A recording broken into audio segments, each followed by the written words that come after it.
Morning world, and welcome to Tuesday 7th of February.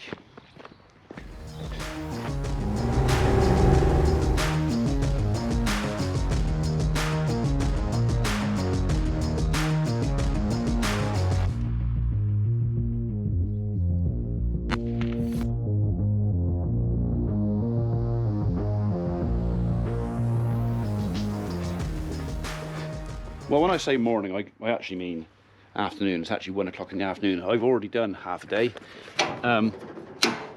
So this morning was basically for me delivering wood chips. So not something you lot particularly want to join me with, I'm sure, because it's literally in and out of the yard, loading up wood chip, going to the customer, tipping wood chip off.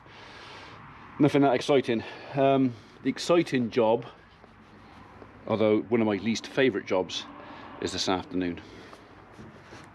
You need a bit of persuasion, don't you? Have that. And you.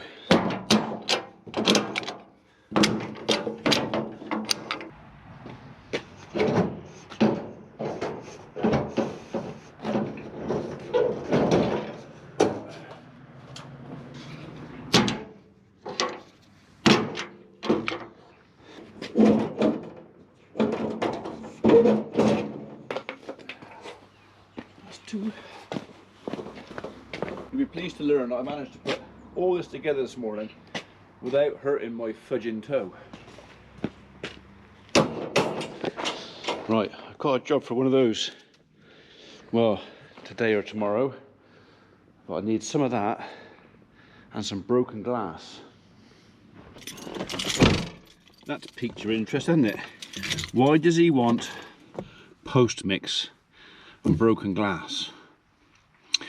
If I tell you it's got something to do with deterring intruders, yeah, that's gonna get a few people twitching, innit? You can't do that. Anyway, that's for a bit later on. I'll reveal what that's all about. No, I'm not going to be breaking any laws. Don't fret. But we do have a problem with an intruder, and concrete and broken glass, according to Reg, this is Reg's idea, is what we need to deter that thing. Get up. You got mucky feet. Yeah, don't mind my chair. Anyway, before that, today I do have one of those jobs that I don't enjoy. I don't enjoy this part of the job. I enjoy the second part when I go and pick it up. We've got 2 animals going off to slaughter today.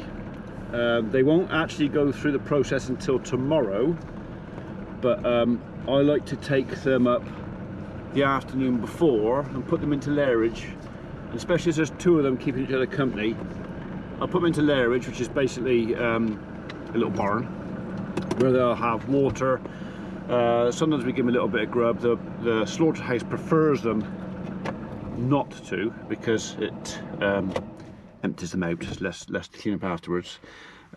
So we'll be loaded. What's the time now? 1 o'clock. I'm going to put the trailer on, get the trailer around there, get it all set up, ready to go, and then have my lunch.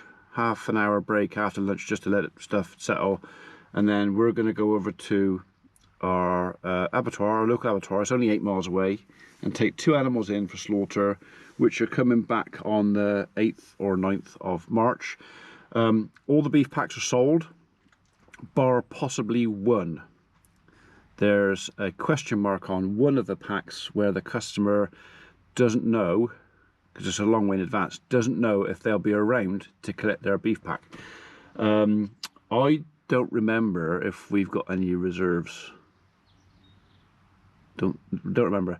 So just in case, and for the sake of this video, if you're interested in the beef pack and you're happy to come and collect it on or around probably the 9th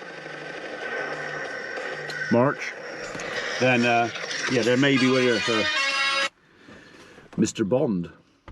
Hello. Hello. Someone's enjoying some sunshine in there. Okay. Well, they were. That girt 2-legged thing came and disturbed us. Yeah, bit of sunshine. Okay, got me Johnny off. That's putting the cab ready. All I've got to do is line up my bits.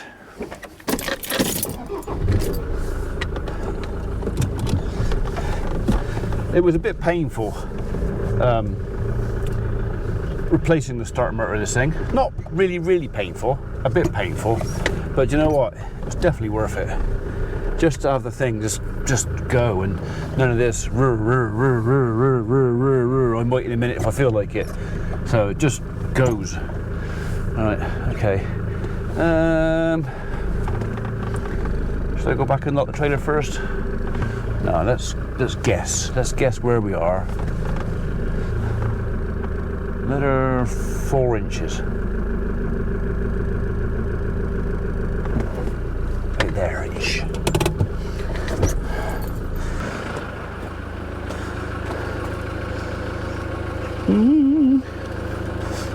Oh, it was unlocked. Right, you didn't see that. I never leave this. Why is it unlocked? I never leave this thing unlocked. No one else has used it.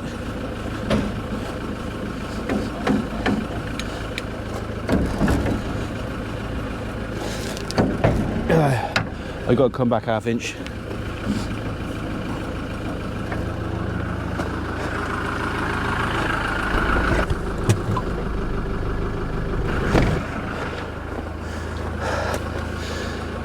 That should do it.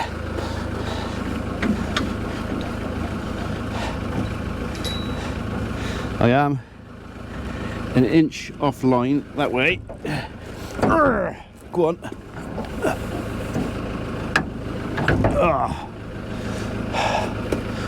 So close.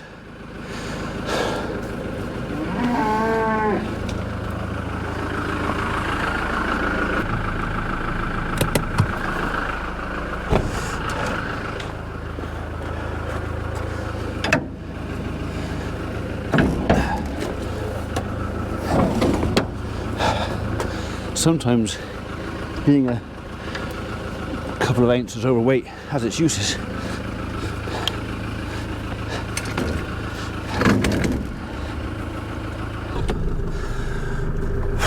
If I didn't have the camera on, I would have probably got it on straight away. But I did have the camera on, and there's hundreds of people watching me, and it just put me off, alright? So I'm usually better than that. Okay, before I get too tight back in there, we'll put the partition in. So, hello, I've collected a bit of birch. And a bit of water.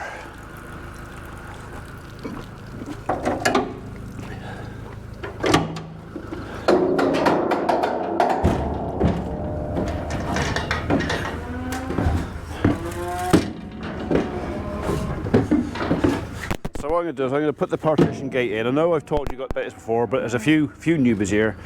If I have 2 animals roaming around in here, well, if you could imagine, even if I was only doing 25 miles an hour, if I was stood up here, or if you were stood up here, and then a child ran out in front of me, or a car pulled out from it, jammed the anchors on, it's going to take you 0.000 something of a second to find yourself flat against the front wall.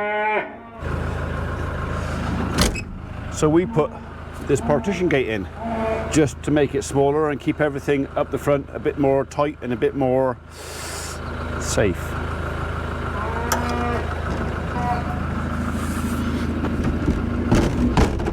Whoa. This is when it reminds you you've got to pull the shoulder. Okay.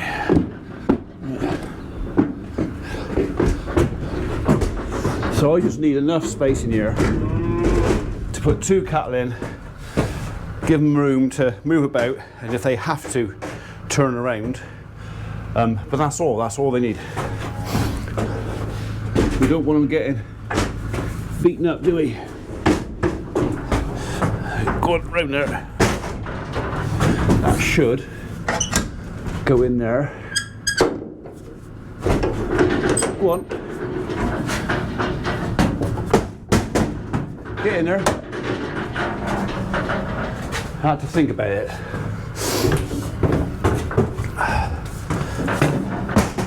That's the newness of the job, that is. Okay, so now I can pull this round and shut them in there. That's enough room for 2 small Dexters.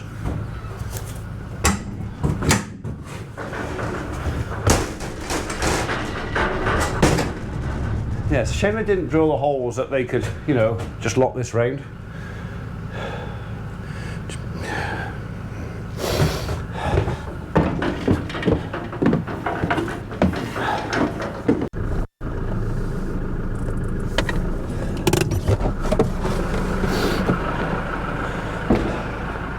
I know I'm not a million miles away.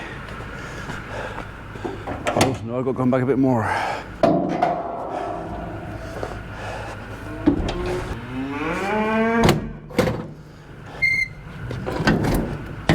Okay, only a few inches.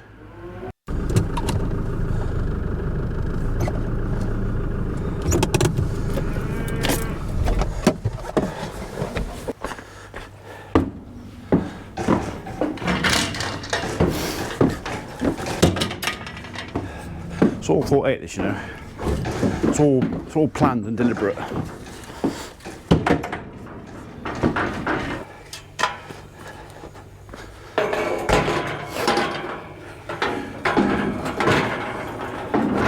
Couple of chains, sorted.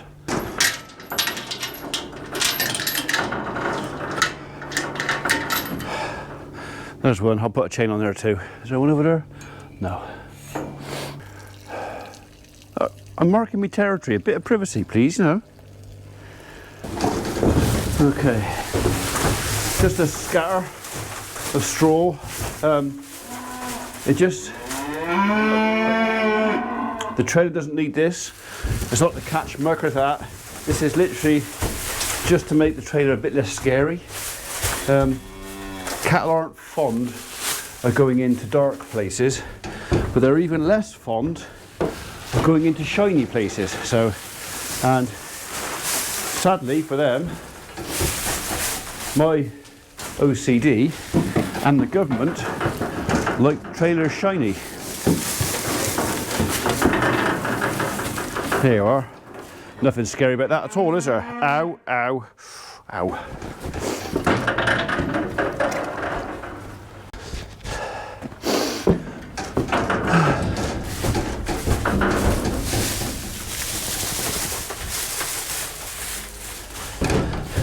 We've also piqued your interest a little bit, haven't we? So, okay, so we've also now got to work out who's going on the trailer. So there's one we already know is going on the trailer, and it's you, number 161. 161 was our inconclusive a year ago. So no, don't think if you're buying a pack of beef off me you're going to get rid of a TB. That's not the case. It was an inconclusive test, which was then retested as a clear test. The thing is, some animals don't react to the test as well as others, and just occasionally you'll get one that'll bring up a false positive. And when he's on the hook, the abattoir, and there's 2 vets have to look at him, he has to be inspected on the hook. So if there was any chance of disease or infection, it would be picked up then and he would go in the bin. So there's no risk to anybody buying beef off of a TB infected farm, because, like I say, unless the farmer's butchered it himself and he's giving it to you, because he can't legally sell it if he butchers himself, it has to go through due process, through a properly licensed abattoir and butcher and everything else. If he wants to sell it, has to go that way. So yeah, so sorry mate, but you know, I don't want you kicking off another false positive, because that will cause me an awful lot of, yeah, just a lot. And then I think maybe 159, because that's a nice straight backed animal, or maybe you over there.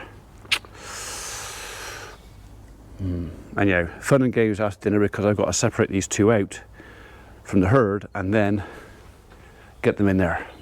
So I'm going to let them look at the trailer now for the next hour, because looking at it, it's not going to bark, move, growl, jump at them, anything like that. It becomes a bit less scary, I hope. Yeah, someone's going on a road trip. How excited is that? That just come, is it? Yes. That was that big blue van in the yard? Yes. All right, okay. Someone sent us a parcel. I don't do this very often, so, and I got a bit of battery. Do you want to hold the camera a second, Holes? I've got one meat in my hand. I don't care. No. You can just point that in that direction, sort of. Ooh, it's like Christmas again, isn't it? Never cut towards yourself, kids. It's really bad. It's nearly as bad as not wearing steel-toe cap boots and dropping. Ooh. I see biscuits. Yeah. Not you, Biscuit. I don't see you. I see biscuits. So there's something for Biscuit and the dogs. A card and. Shotgun. What do you mean shotgun? I saw it first. Oh, more treats for the dog. And, oh, preserves. Ooh. That looks like chutneys and stuff. Oh, oh, oh. Okay. Chutney. Someone's put some effort into there, so they need a thank you. That is from Ted and Fionn. 2 for P and Julie. Just a wee care package from Dunmoy. I ain't got my glass on. Homemade jam and chutney made with homegrown fruit, etc. Except perhaps lovely local farm gives me the. Yeah.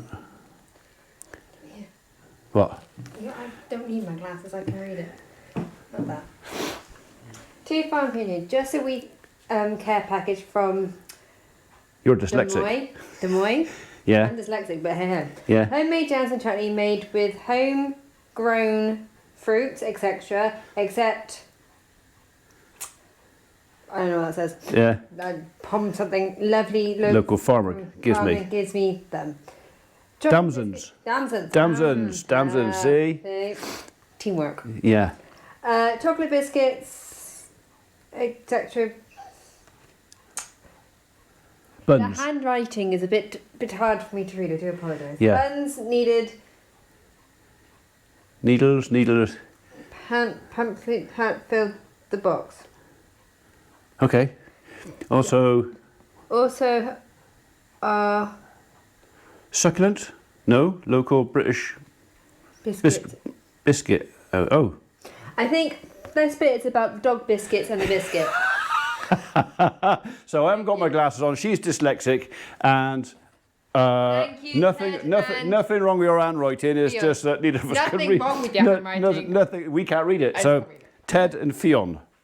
So I don't know if that's short for Fiona or Ted and Fionn. Thank you, Ted and Fionn. That's very, very kind of you. I am quite fond of various preserves and stuff like that. So yeah, we'll have a little go through that later on. And well, yeah.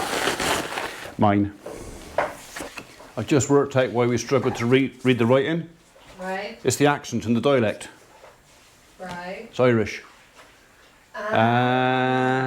See? All the way from Northern Ireland. No. I won't say which bit. No. Although we might have actually said that in your. Yeah. So again, thank you very much, folks. That's very, very kind of you. I'm going to enjoy that. So we're just about to make some space in the preserves cupboard for all them to go in, for me to take back out again later on and spread on me whatever I'm going to spread it on. Thank you very much. Right, are we ready for this? Got all my paperwork done. That's all sorted out. I've not actually done the off movement on CTS yet. I won't do that till I come home, because you never know. I'll do that, want to jump over the gate, be gone, and then he's not off, he's still here. It's called edging your bets. So so I've separated the 2 animals out that are going, 159 and 161. They are currently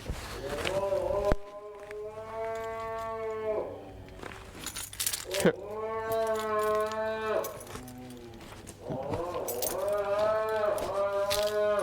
don't sound right.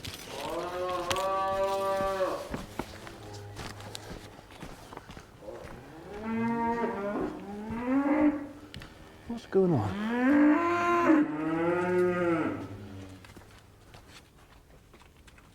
Who's making that funny noise?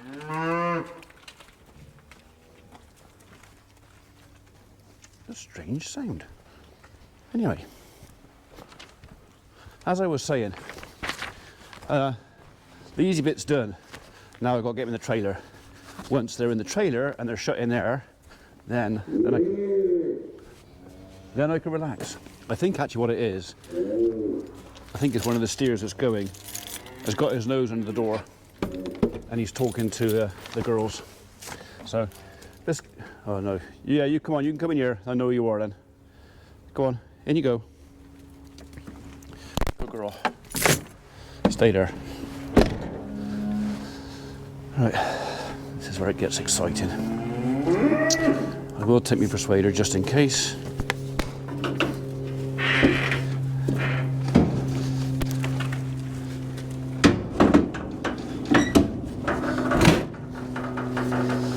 Okay. Ready? What's the bet on one of them stamps on my bloody toe? All right, boys and girls, come on up. Come on. Come on, go and find the gate. Go and find the gate. Because I took the gate off the middle of there. Cast over to the farm. Go on then, nice and gently. Go and find it. Go on. Go on then. Go on. Up you go. Come on. Come on, head round. Get your head round. Get your head round. Go on, get up there. Get up there.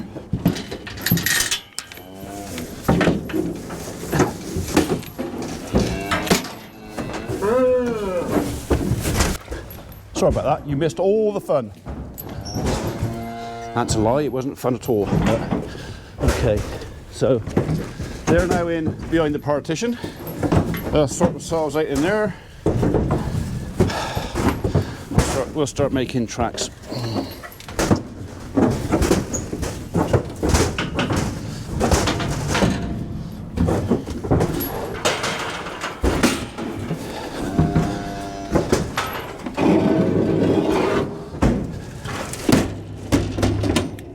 Not escaping now.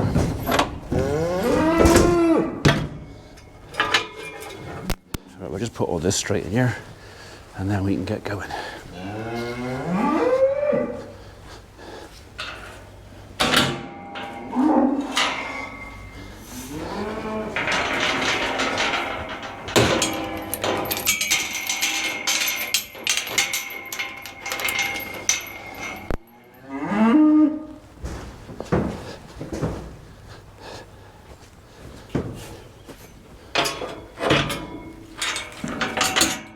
Come on, mind your backs.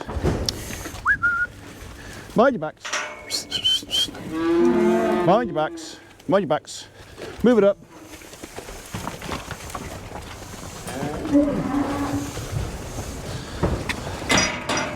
They're excited. They don't know why they're excited, but they're just excited. All right, calm down. Yeah, quite enough of that, thank you. And that, thank you. Silly creatures.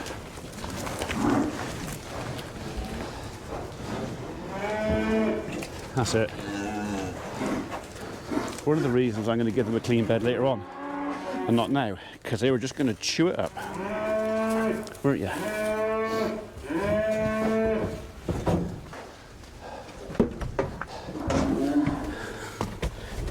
Right. There's a lot of roaring around going on in there, so say the cattle don't know quite what's going on. Everything's got a bit excited, so we just need to calm everything down a bit. So like I said, that should now be the worst part of the day, as in the most dangerous bit is over and done with. Yes, we've still got to put them into lairage at the abattoir. Normally, we open the door, they'll just run straight in.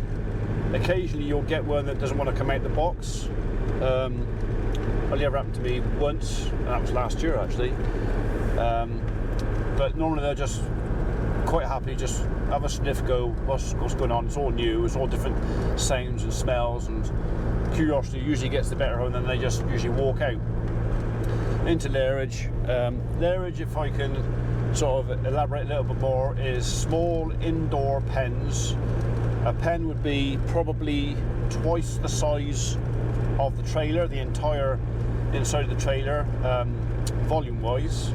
So you could probably fit half a dozen of my cattle in there quite happily. Whether they'd all have room to lie down if you've got half a dozen in there, maybe not, but 4 definitely would have room to lie down in the small pens. In the big one at the end, you'd probably get 8 or 10 in there, I expect. So there's enough space in the abattoir for probably best part of 20 cattle, or more sheep or pigs, or pens of whatever you're going to do. So like I say, we take ours in the day before, so these won't go to slaughter till tomorrow, because obviously they've just been separated from their mates. They're in a trailer, which they haven't been in a trailer for. These two have been in a trailer now for a couple of years. Last time they were in a trailer was coming back from the other farm like 2 years ago. So this is all strange and probably a little bit scary, and a little bit what on earth is going on. It's probably just as well they don't know. So they'll be stressed out, and when animals are stressed, they release hormones, adrenaline, stuff like that. And if you slaughter an animal that is full of adrenaline, basically the meat is tough. It's just tough. So it's like if you're hunting and you want to shoot something for dinner, you do not want that animal to suffer. Basically, you want to just done, because the second they're limping off or injured or whatever else, releases adrenaline, and you might as well wear it as a shoe, because it'll be tough. So same with these guys. Tomorrow morning when it's time, which will be sort of mid-morning-ish, they'll just walk through a chute, they'll be pushed through a chute, and bang, done. No shouting, no hollering, no getting in and out of a trailer, nothing like that. They'll have spent the night together, they know each other.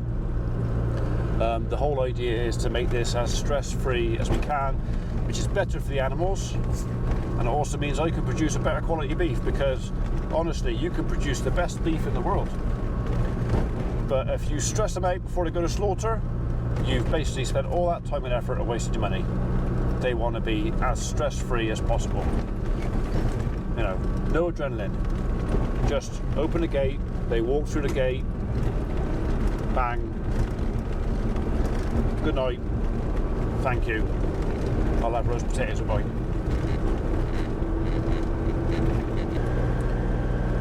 Well, we've arrived. I don't know if that's the abattoir's van or somebody else is in there before me. That might make getting in there interesting. Right, okay.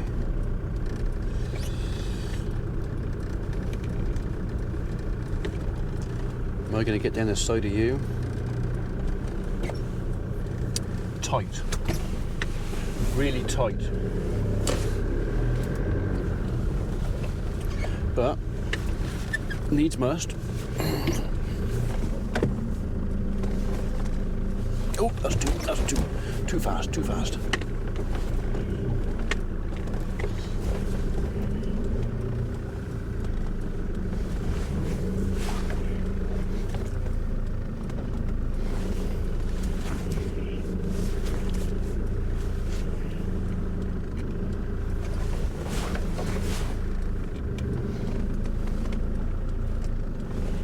Well, the nice man's directing me.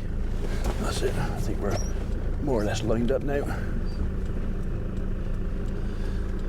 Talk to me, goose.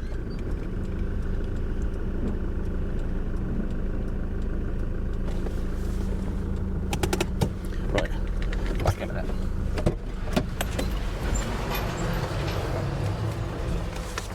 Actually, I will take the key keys out just in case.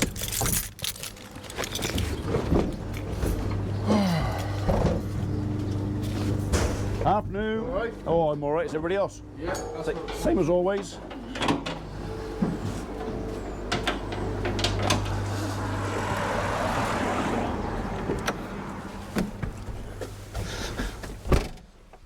They exited the trailer beautifully. No problem at all. Went in the passage, went down the tunnel, came to the lairage. He just put some fresh sawdust in there so it was all nice and clean. Nope, didn't want to go in the door. Just stood there. Well, the one stood there and the second one couldn't get past him, so I was like, just stand there. Awkward bugger. Right, home. Clean the trailer. Actually, there's actually only, I think, one turd in there. I might actually be a bit naughty this time. I might just clean that one turd out because all the floor is fresh straw. And it's kind of, yeah, I could clean it all out. What am I going to do with it? I suppose I could chuck it in with the rest of them. I'll think about it on the way home. Shall I get the steam cleaner out or not? It is 10 to 4. I've got an hour and a bit. Do I want to fill the steam cleaner out of water again, because he's emptied out for a minute while it's frosty, for one turd?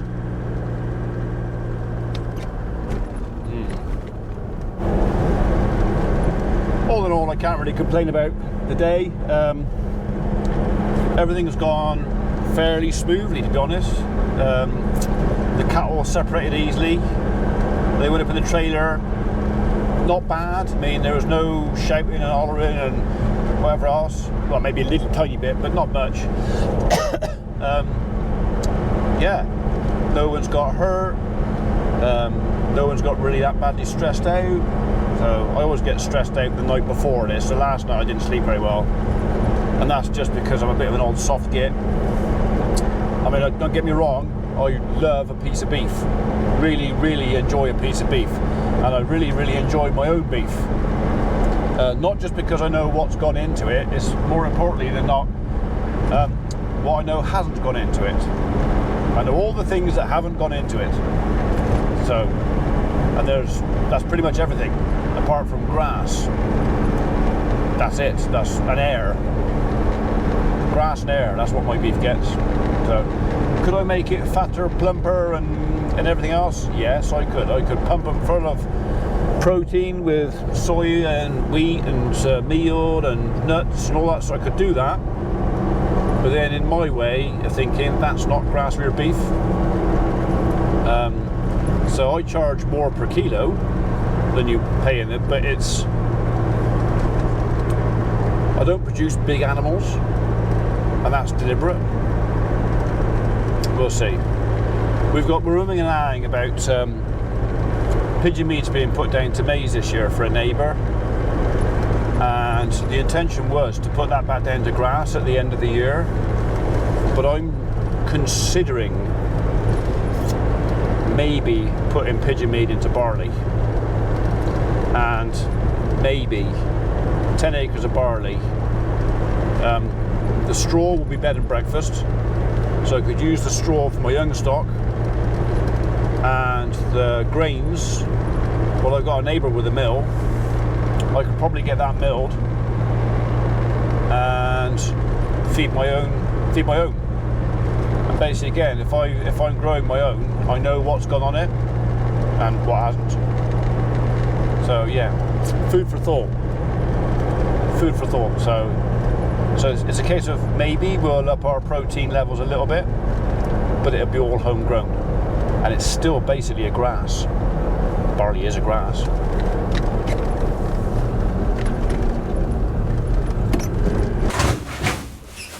Okay, so it wasn't one poo, it was two. So yes, it's going to get washed out.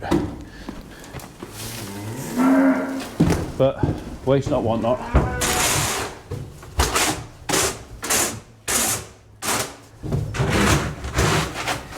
The rake does have another job other than fending off an angry cow.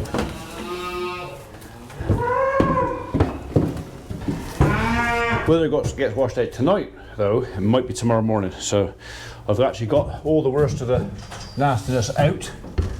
It won't take much to get that spotless with a bit of steam tomorrow if I don't get time tonight, because I'm thinking about it, my van could do with a wash as well. I've got time to do one or the other, but probably not both.